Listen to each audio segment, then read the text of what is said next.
Le psyllium, remède miracle? Je dois bien dire que dans certains cas, le psyllium peut vraiment faire la différence sur pas mal d'aspects. Si vous souffrez d'intestin irritable, constipation, diarrhée, diabète, cholestérol, cette vidéo est faite pour vous. Alors déjà, présentons les avantages du psyllium.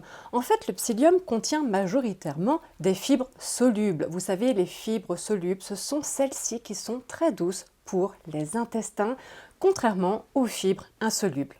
Elles se dissolvent dans l'eau pour former une substance semblable à un gel dans le système digestif.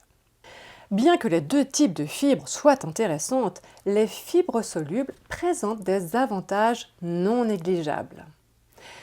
Et dans le psyllium, celui-ci contient 70 à 80% de fibres solubles. Alors, vous allez voir que ce n'est pas comme les graines de chia intéressantes. J'ai fait une vidéo sur le sujet, je vous ai même indiqué une recette de pudding de chia pour arriver à apporter 15 g de fibres. Vous savez que nos besoins, l'apport journalier recommandé est de 30 g. Pour toutes ces infos, je vous laisse revisionner cette vidéo. En fait, le psyllium provient des graines de la plante Plantago ovata. Ce sont des téguments, c'est-à-dire que le psyllium est l'enveloppe de ces graines. Ce sont ces téguments qui sont riches en fibres solubles et que vous retrouvez dans le commerce et aussi sous forme moulue.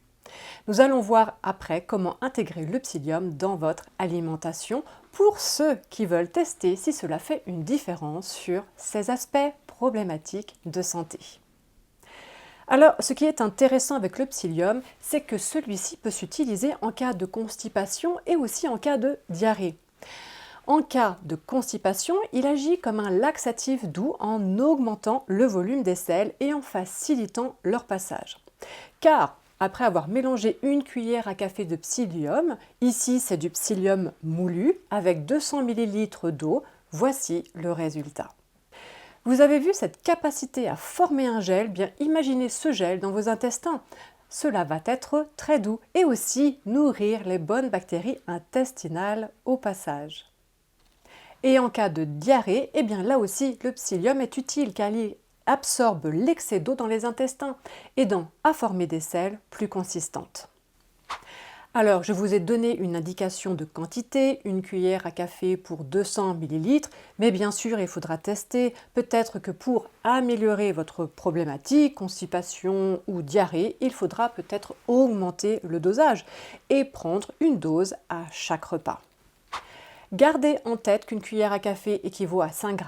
Commencez petit à petit. Certaines personnes ont des problèmes avec les fibres. J'en parlerai dans une prochaine vidéo dédiée à la diète carnivore. Mais allez-y doucement, car ajouter trop de fibres en même temps peut vous apporter pas mal de troubles digestifs, dont des ballonnements. Afin d'éviter ça, eh bien, augmentez petit à petit. Le matin, vous prenez 5 g, continuez pendant 3 jours, comme ça, puis ajoutez 5 g le midi aussi. Attendre encore 3 jours. Si pas de troubles digestifs, vous pouvez ajouter 5 g le soir. En fait, cela va être à vous de voir la quantité qui vous va et rester à cette quantité. Je propose souvent au cabinet ce système de progression, même pour intégrer des suppléments, car si on ajoute tout d'un coup, on ne sait pas lequel fait effet ou pas, ou comment le corps réagit. Alors, on a parlé de constipation, mais bien sûr qu'en cas de syndrome de l'intestin irritable, le psyllium peut vous aider à soulager les symptômes en normalisant les selles.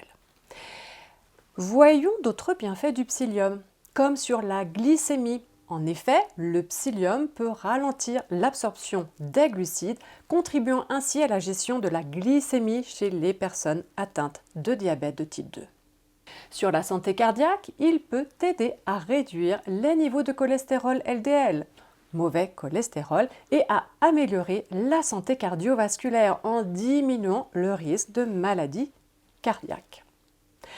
Contre les maladies diverticulaires, il peut aider à prévenir les poussées de diverticulite en améliorant la régularité intestinale. Par contre, voyons les contre-indications du psyllium. Celui-ci ne doit pas être utilisé en cas d'occlusion intestinale ou de rétrécissement intestinal. Il est aussi contre-indiqué si vous avez des difficultés de déglutition. Autre point bien que rare, certaines personnes peuvent être tout simplement allergiques au psyllium. Et point important à prendre en compte, c'est les interactions médicamenteuses. Alors oui, on n'y pense pas souvent, mais le psyllium peut interagir avec certains médicaments, réduisant leur absorption.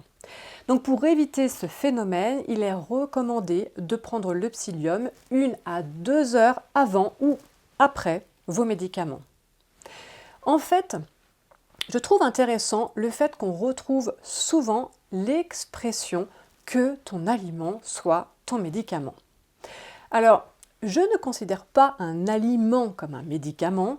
Par contre, il est vrai que quand nous allons dans le détail, comme ce que nous venons de faire avec le psyllium, c'est vrai que sa richesse en fibres solubles peut apporter des bénéfices pour votre santé.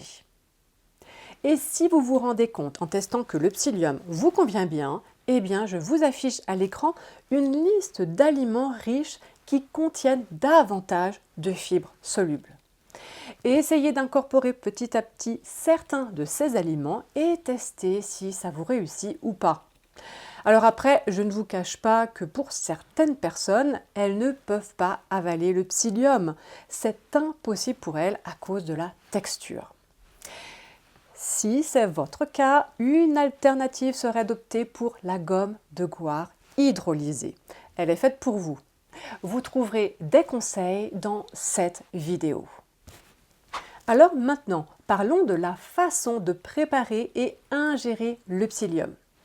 Alors avec les téguments, il vous suffit donc de mélanger une cuillère à café ou à soupe de psyllium, environ 5 à 10 grammes, dans un grand verre d'eau, minimum 200 ml.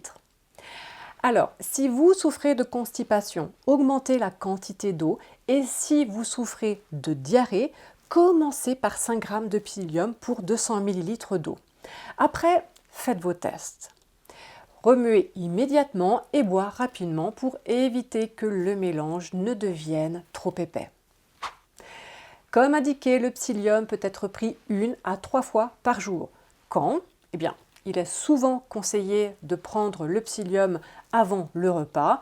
Par contre, point important, n'oubliez pas de boire suffisamment d'eau, 1,5 litre tout au long de la journée. C'est crucial lorsque vous consommez du psyllium pour prévenir la déshydratation et l'obstruction intestinale. Voilà, nous arrivons à la fin de notre sujet. Si vous avez appris des choses, eh bien merci de liker celle-ci.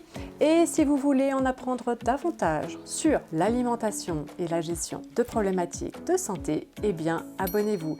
Je vous dis à très bientôt et prenez soin de vous.